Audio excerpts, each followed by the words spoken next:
ముదినేపల్లి మండల పరిధిలోని ఈడేపల్లిలో వంగవీటి మోహనరంగ విగ్రహాన్ని ఆవిష్కరించారు.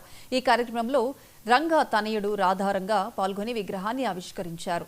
మోహనరంగ విగ్రహంతో పాటు గ్రామానికి చెందిన మాజీ సర్పంచ్ బండి వెంకన్నబాబు సైతం ఆవిష్కరించారు. ఈ కార్యక్రమంలో మాజీ మంత్రి పిన్నంనేని వెంకటేశ్వరరావు, కాయకలూరు ఎమ్మెల్యే కామినేని శ్రీనివాస్ పాల్గొన్నారు. రంగా విగ్రహంపై జరిగిన దుశ్చర్యలకు స్థానికంగా ఉన్న రంగా అభిమానులు స్పందించినందుకు ఆయన ధన్యవాదాలు తెలిపారు. పోటీ స్ఫూర్తిగా తీసుకుని అదే స్ఫూర్తి ఈ కార్యక్రమం ఎలా ఐకమత్యంగా జరపాలో భవిష్యత్తులో కూడా అదే ఐకమత్యంగా ప్రజలతో పాటు నడవాలని చెప్పి కూడా మిమ్మల్ని అందరినీ కోరుకుంటా ఉన్నాం. రంగా గారి గురించి మాట్లాడుతూ అందరూ ఒక కులం ఆపాదించి లేదు ఇక్కడ ఉన్న వేదిక మీద ఉన్న వాళ్ళందరికీ ఒక కులం ఆపాదించి మాట్లాడుతాం, వాళ్ళందరినీ చెన్నదేయటం చెప్ప మనం పెద్ద చేసే తప్పని చెప్పని చెప్తా ఉన్నాం. ఎందుకంటే 3.5 దశాబ్దాలు భౌతికంగా మన నుంచి దూరమైనా సరే ప్రతి ఒక్క పేదవాడి గుండెల్లో చాటి ఒక స్థానం సంపాదించుకున్న నాయకుడు కీర్తిశేషులు వంగవీటి.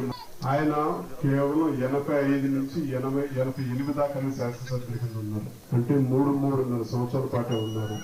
కానీ 3.5 దశాబ్దాల తర్వాత కూడా ఎన్నో తరాల్ని ప్రభావితం చేస్తూ ఒక స్ఫూర్తి కలిగిస్తూ ఉన్నారని చెప్పంటే ఆయన పోరాటం ఎంత గొప్పదో. ఎందుకంటే ఆయన ఒక కులం గురించి పోరాటం కాదు, ఒక పేద ప్రజలు ఇలా పట్టాల గురించి పోరాడుతూ ఉన్నారని. ఆ ప్రజల్లో అన్ని రకాల వర్గాలు ప్రజలు ఉన్నారు.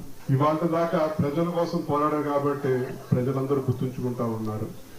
37 సంవత్సరాల తర్వాత వంగవీటి మోహన్ రంగ గారి దివంగతులు అయిన తర్వాత ఈ రకమైన అభిమాన గ్రామాల్లో రావటం అనేది మరి చాలా సంతోషకరమైన విషయం. ఇది యాక్చువల్ గా వాళ్ళు వచ్చింది కాదు. ఇది ఇందాక విట్ల గారు చెప్పినట్టుగా 1989లో నేను శాసనసభ్యుడు అవుతారు. కానీ ఆ రోజున కాంగ్రెస్ గవర్నమెంట్ మరి ఈ రాష్ట్రంలో వస్తానికి అవకాశం కల్పించింది కూడా ఆ రోజున రంగా గారి దివంగతులు అయిన తర్వాత మరి మా అప్పటికి కూడా ఆ రోజున రాజకీయంగా మా ప్రస్థానం కూడా మొదలైందన్న విషయం చెప్పక తప్పదు.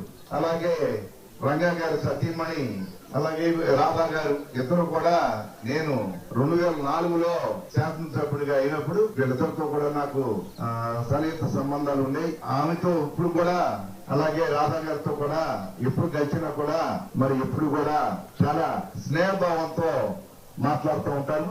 వారికి అలాగే ఆ కుటుంబంతో నాకున్న సంబంధాలు ఎప్పుడు కూడా నాకు పెద్దరికంగానే ఇస్తూ రాధా గారు ఎప్పుడు కూడా నన్ను